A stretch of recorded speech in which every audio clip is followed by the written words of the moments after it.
Damai sejahtera Allah yang melampaui segala akal, itulah yang memelihara hati dan pikiran saudara di dalam Kristus Yesus Tuhan kita. Amin. Shalom.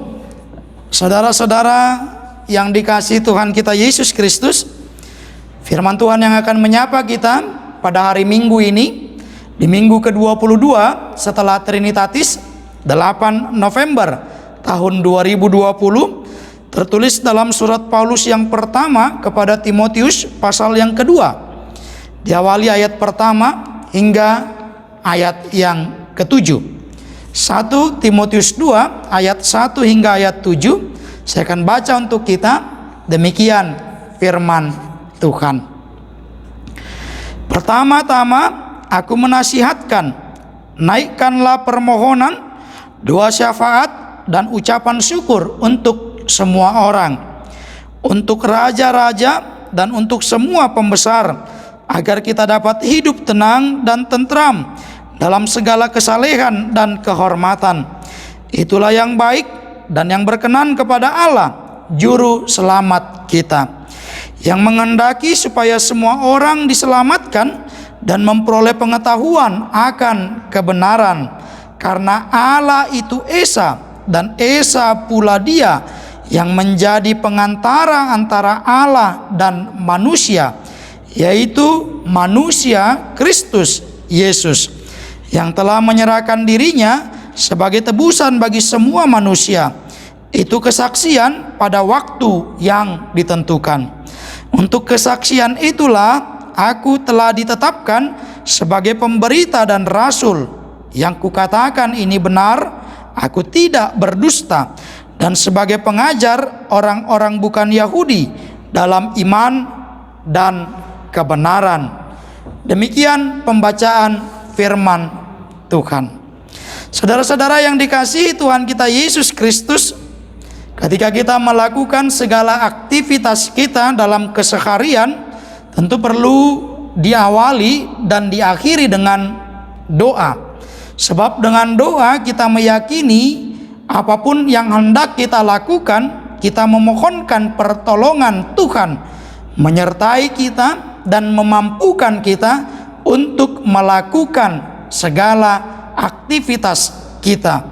Sehingga ketika kita sudah berdoa, maka kita umumnya akan jauh lebih tenang untuk melakukan segala aktivitas dalam kehidupan keseharian kita. Nah, saudara-saudaraku yang dikasihi Tuhan kita Yesus Kristus, adalah Rasul Paulus yang kerap kali mengingatkan anak rohaninya, yakni Timotius, untuk tidak pernah melupakan kehidupan doa setiap kali melakukan aktivitas ataupun pelayanan untuk memberitakan kebenaran akan firman Tuhan. Timotius tentu sebagai seorang muda menghadapi begitu banyak karakter manusia dalam dunia pelayanannya, sehingga ketika menghadapi berbagai karakter manusia, yang diperlukan oleh Timotius adalah hikmat dari Tuhan. Yang diperlukan oleh Timotius adalah pertolongan dan kemampuan dari Tuhan untuk melaksanakan segala aktivitas dalam pelayanannya. Maka Rasul Paulus mengingatkan, doa adalah bahagian yang tidak boleh diabaikan. Doa adalah bahagian yang tidak boleh dikesampingkan oleh siapapun yang mengaku percaya kepada Tuhan di dalam Yesus Kristus bersama-sama dengan persekutuan Roh Kudus.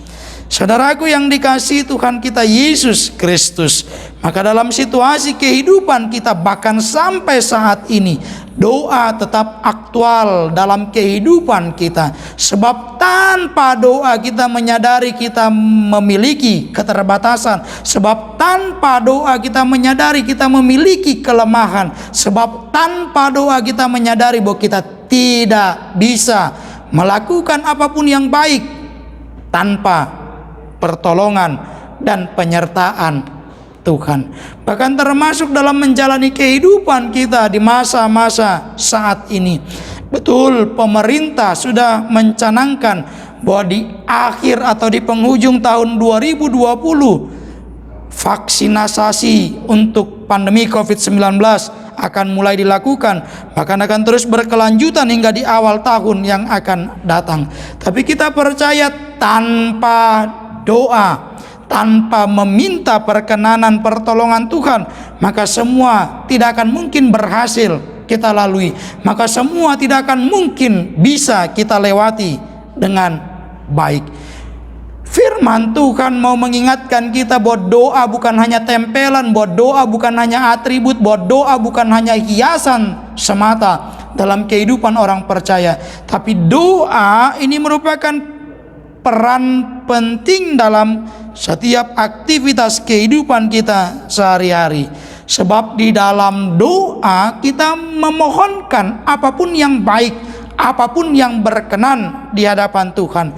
Sehingga yang menjadi penentu utama ketika kita menyampaikan doa kita kepada Tuhan, bukan hanya apa yang kita perlukan dalam kehidupan kita, tetapi penentu dalam pokok doa kita, apakah yang kita sampaikan sudah berkenan dan benar di hadapan Tuhan. Maka firman Tuhan ini juga mau mengingatkan kita akan tanggung jawab kita sebagai orang percaya, sebagai orang Kristen dalam kehidupan, bukan hanya dalam kehidupan rohani, bahkan juga dalam kehidupan kebersamaan kita dengan masyarakat majemuk lainnya. Kita berpartisipasi bahkan dalam kehidupan politik, bahkan dalam kehidupan ekonomi, bahkan dalam kehidupan sosial budaya. Tanggung jawab orang Kristen itu harus nyata terlihat melalui hubungan personal kita kepada Tuhan di dalam doa. Saudaraku yang dikasihi Tuhan, doa bukan hanya memikirkan diri sendiri, sebab di dalam doa kita juga harus bersyafaat untuk mendoakan orang lain dalam pergumulannya, dalam kesulitan hidupnya, sehingga di dalam doa kita bukan diri kita saja yang kita pikirkan, bukan hanya pribadi kita saja yang kita kedepankan, tapi juga kebersamaan kita dengan orang-orang di sekitar kita. Sebab teks epistel kita Daniel 6 ayat 1 sampai 15 melukiskan bagaimana kisah hidup Daniel yang tidak pernah putus dalam kehidupan doa dan hubungan personalnya kepada Allah, menolong dia keluar dari segala situasi sulit, bahkan dari jebakan dan ancaman yang dipersiapkan oleh orang-orang yang tidak menyenangi akan kehadiran Daniel. Pun demikian dengan Timotius dalam pelayanannya, ketika orang-orang memiliki maksud yang tidak baik dalam kehidupan doa, dia ditolong untuk tetap berhikmat. Dan Rasul Paulus menuntun Timotius untuk tetap ingat dan setia dalam membangun hubungan personal kepada Tuhan. Maka kebenaran firman Tuhan ini mau mengajak kita untuk tetap setia membangun hubungan personal kita kepada Tuhan. Kalau kita mengaku percaya kepada Allah Bapa di dalam Yesus Kristus dan persekutuan Roh Kudus, maka jangan pernah dalam kehidupan kita lepas dan terpisah dari hubungan kepada Tuhan di dalam doa-doa kita. Saudaraku yang dikasihi Tuhan kita Yesus Kristus, maka dengarlah seruan firman Tuhan yang mengingatkan kita bahwa kalau hidup orang percaya sudah di dalam Tuhan, maka tanggung jawab kita juga untuk mewartakan kasih dan kebaikan Tuhan menjadi nyata bagi lingkungan dan sekeliling kita, dimanapun Tuhan izinkan kita berada, dimanapun Tuhan izinkan kita berkarya, dimanapun Tuhan izinkan kita bersama-sama dengan ciptaan Tuhan yang lainnya.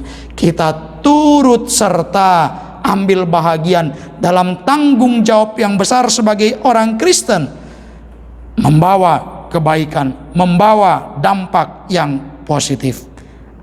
Amin. Kita berdoa. Bapa di dalam surga, Bapa yang kami kenal dan kami sembah di dalam Yesus Kristus, kami bersyukur kebenaran firman Tuhan mengingatkan kami untuk tetap setia membangun hubungan personal kepada Tuhan di dalam kehidupan doa kami. Sebab kami yakin kalau Tuhan bersama-sama dengan kami dan kami di dalam Tuhan, semua perjalanan kehidupan kami akan mampu kami lewati dengan sukacita dan pengharapan yang hidup. Meski duka silih berganti, pergumulan dan kesulitan menyesak kehidupan kami, ampuni kami Tuhan untuk segala dosa dan pelanggaran kami. Terpujilah namamu. Di dalam Yesus Kristus dan persekutuan dengan Roh Kudus kami berdoa dan mengucap syukur. Amin.